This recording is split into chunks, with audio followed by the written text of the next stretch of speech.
नमस्कार, नेपाल टाइम्स ट्रेडिङमा हार्दिक स्वागत गर्छु। म रञ्जिता पोखरेल। सरकारले कृषि क्षेत्रमा विदेशी लगानी भित्राउन पाउने गरी कानुनी बाटो खोलिदिएको छ।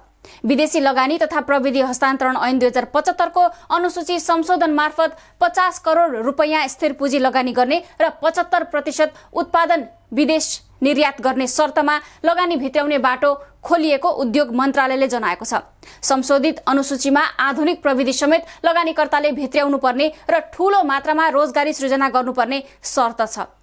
कृषिमा विदेशी लगानी भित्र्याउने प्रावधान सहितको अनुसूची मन्त्री परिषदबाट पनि स्वीकृत भई राजपत्रमा प्रकाशित पनि भइसकेको छ।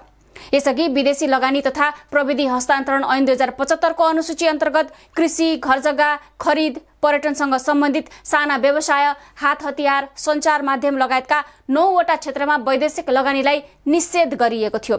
निषेधित क्षेत्रहरूको पहिलो नम्बरमा कृषि क्षेत्र समावेश छ, जस अन्तर्गत पशुपक्षी पालन, माछा पालन, फलफूल, तरकारी, तेलहन, दुग्ध व्यवसाय र कृषिका प्राथमिक उत्पादनका क्षेत्रहरूमा विदेशी लगानी गर्न नपाइने उल्लेख छ।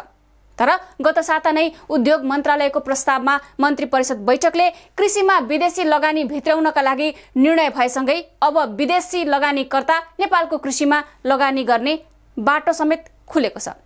तर सरकारले किन र कसका लागि यो निर्णय गर्यो भन्ने विषय खुल्न सकेको छैन। कृषिमा विदेशी लगानी किन आवश्यकता पर्यो अनि कस्ता योजनाका लागि विदेशी लगानी आउने हुन् भन्ने चासोको विषय बनेको छ। सरकारले 81 यस्तो निर्णय गरेपछि यसको आलोचना भइरहेको छ। कृषि विज्ञदेखि लिएर स्वयं कृषि मन्त्रालयकै अधिकारीहरूले आश्चर्य प्रकट गरिरहेका छन्। धेरैले सरोकारवालाहरूसँग छलफल नै नगरी यस्तो निर्णय हठातमा लिएको भन्दै निर्णयमाथि आशंका व्यक्त गरेका छन्। धान, मकै, कोदो, गहुँ र फापर जस्ता कृषि उत्पादनका क्षेत्रमा 50 करोड रुपैयाँ स्थिर पुँजी लगानी गर्ने र 70% उत्पादन निर्यात गर्ने शर्तमा विदेशीलाई लगानी गर्न बाटो खुलाउन अध्ययन टोलीले सरकारलाई सुझाव दिएको थियो। नेपाल सरकारले राखेको कानुनी शर्त मान्ने विदेशी व्यवसायीलाई मात्र कृषिमा लगानी गर्न दिनुपर्ने अध्ययन टोलीको प्रतिवेदनमा जनाइएको छ। यता कृषिमा विदेशी लगानी भित्र्याउन कानुन संशोधन भएर संशोधित अनुसूची राजपत्रमा नै प्रकाशित भइसके पनि यो विषयमा कृषि तथा पशुपक्षी विकास मन्त्रालय भने अनभिज्ञ रहेको पाइएको छ। सरकारले केही क्षेत्रमा विदेशी लगानी भित्राउनका लागि कानुनी बाटो खुलाएको विषयमा जानकारी नपाएको कृषि मन्त्रालयका सचिव डाक्टर योगेन्द्र कुमार कार्की बताउँछन्। विदेशी लगानी मार्फत कृषिमा आधुनिकता र प्रविधि भित्राउन खोज्नु राम्रो पक्ष भए पनि सम्बन्धित निकायको सुझाव वा परामर्शले ठूलो महत्व राख्ने उनको भनाइ छ, जुन हुन नसकेको तर्क उनले अघि सारे। एक त संसदबाट अनुमोदन गराउनु पर्ने विषय मन्त्री परिषदबाट निर्णय गराइएको छ, त्यसमाथि सम्बन्धित सरोकारवालाहरूलाई नै पत्तो छैन। नचाहँदै पनि आशंका गर्ने ठाउँ सरकारले नै बनाइदिएको सरोकारवालाहरूको भनाइ छ। यसैगरी कृषि क्षेत्रमा विदेशी लगानीका लागि कानुनी बाटो खुलाउनु ठिकै भए पनि सरकारले हतार गरेको कृषि विज्ञहरूले पनि आरोप लगाएका छन्। किनभने अहिले नेपालभित्र किसान र कृषि व्यवसायी बीच भुक्तानीका विषयमा द्वन्द्व र असमानता देखिन्छ। भविष्य नसोची हतारमै सरकारले निर्णय लिँदा किसानहरू झन मारमा पर्ने हो कि भन्ने चिन्ता कृषि विज्ञहरूको छ।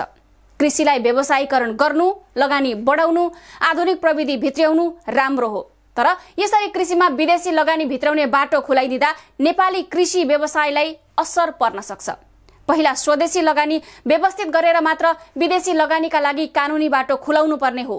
कृषिमा लगानी गर्न भित्रिएका विदेशी लगानीका कम्पनीले कृषि क्षेत्रमा विकृत सृजना गरे राज्यले कारबाही गर्न सक्ने क्षमता छ कि छैन, त्यसलाई पहिला सुझबुझका साथ हेरिनु पर्थ्यो। किनभने स्वदेशी कृषि उद्योगीहरूले भुक्तानी नदिँदा यहाँका उखु किसान कस्तो समस्यामा परेका छन्। राज्यलाई नै व्यवस्थापन गर्न समस्या देखिएको छ भने भोलि विदेशी लगानीकर्ताको एकाधिकार रहँदा साना किसानहरू वा कृषि मजदुरहरूको अवस्था यस्तै नहोला भन्न सकिन्न।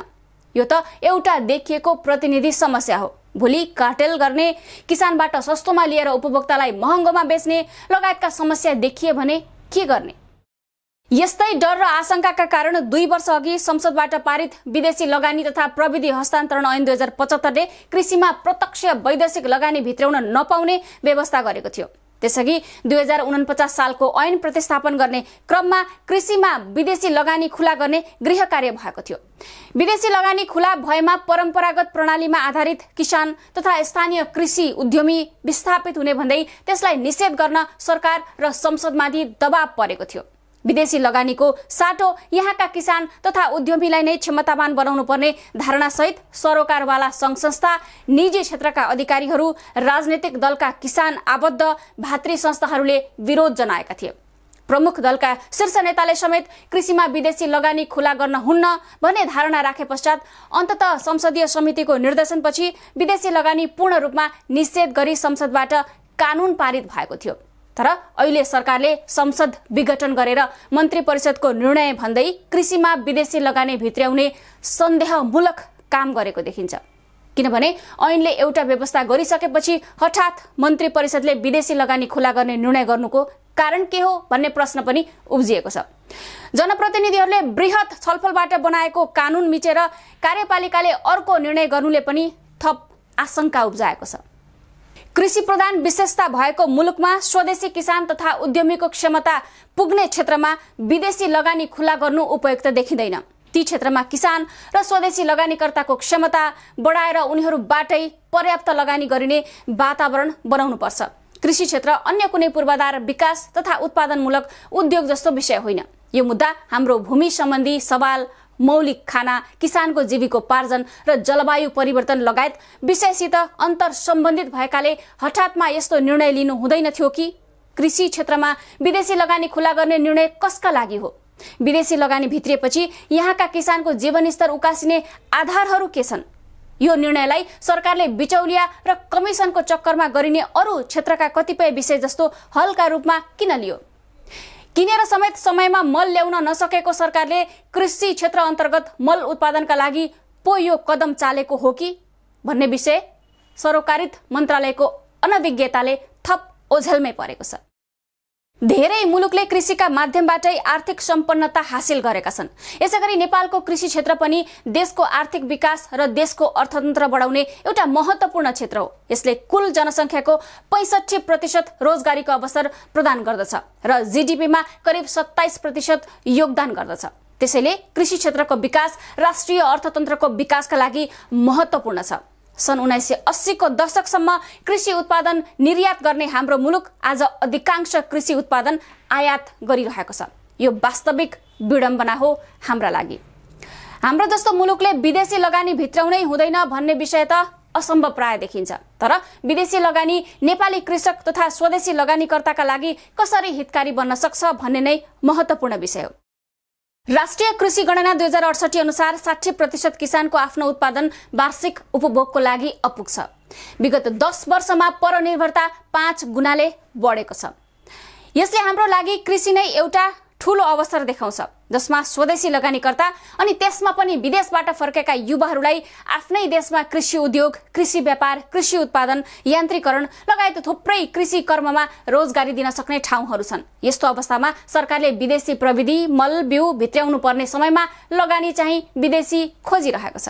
यसरी हेर्दा विदेशी लगानी देशको कृषि विकास र यहाँका किसानका लागि कसरी लाभप्रद हुन सक्छ? यसमा तपाईको धारणा के छ? अवश्य व्यक्त गर्नुहोला। नेपाल टाइम्सको युट्युब च्यानल सब्स्क्राइब गर्नुहोस्, फेसबुक पेज लाइक गर्नुहोस्। ताजा खबरहरूका लागि नेपाल टाइम्सको अनलाइन पोर्टल www.nepaltimes.net मा गएर पनि हेर्न सक्नुहुनेछ।